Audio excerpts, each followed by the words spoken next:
All right, this lesson is about adaptations. Both plants and animals have adaptations, but we're going to focus on animal adaptations, and we're going to use the copperhead snake, which is a reptile, to learn about adaptations. So an adaptation is simply a structure or a behavior that helps an organism survive in its surroundings. So this lesson we're going to focus on just the structural adaptations, how this organism is built or designed. And one of the best examples of a structural adaptation is camouflage.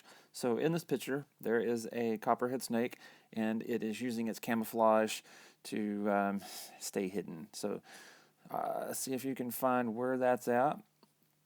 You may want to pause the video if you have not found it yet, but I'm going to narrow your zone down just a little bit. Okay, so the copperhead is not in the top part of the picture.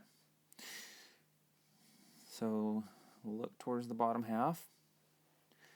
I'm going to narrow down a little bit more. It is not in this section of the picture. Maybe that helps a little bit. It's not here. And it's not over here. All right, so hopefully you can see it. Watch for the little diamond shapes, triangle shapes on its back. All right, so here's another example of a copperhead, and it's using the tree bark. It's blending in very nicely with the tree bark. So I will give you a second to see if you can find it hidden in this picture. And you may want to pause if you need a little bit longer to look. All right, you can X out this zone. And it's not in this zone. It is right in the middle portion of the photograph again. All right, so here is the head of the snake, and here's the tail of the snake. And I'll trace it right through there. So there's where the copperhead is. So kind of unique structural adaptation. Lots of different organisms use camouflage for survival.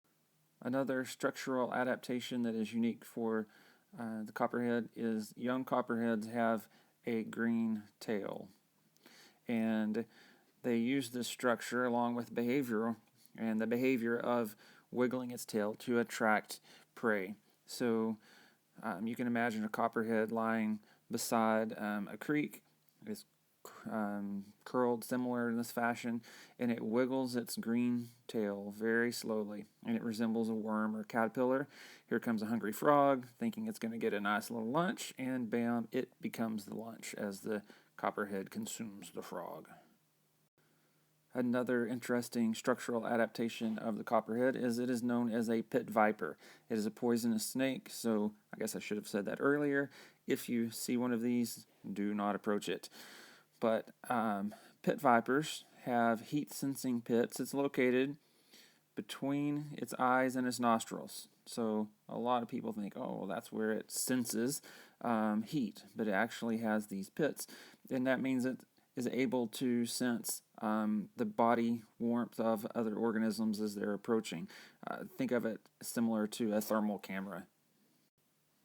The heat-sensing pits, it helps the snake while hunting, helps it find prey, as well as for protection. It can help sense whenever an organism is approaching it.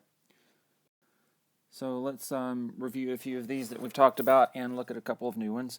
Obviously, with the structural adaptation, oops, I didn't want that. I was trying to zoom in on that. Okay, so camouflage, we talked about our camouflage. We talked about the green tip on the tail that it uses as a lure to lure in prey. The heat-sensing pits to detect when organisms are approaching. Other adaptations, structural adaptations, would be fangs, scales, and its jaw structure that allows it to swallow things much larger than it is. So its jaw actually separates and allows it to consume much larger prey. All right, now it's time for you to do just a little bit. So underneath our title here, Structural Adaptations, you're simply going to choose one of the organisms that's listed below here and describe its structural adaptations. So maybe you want to focus on with the bobcat, maybe this little armadillo, or those of you who like fishing, you can just tell us about the structural adaptations of largemouth bass. You can do this on a piece of paper. You can record yourself doing this. However, you can simply tell your sibling who's sitting here listening to me wondering what in the world I'm talking about. So ready? Go do that. Thanks.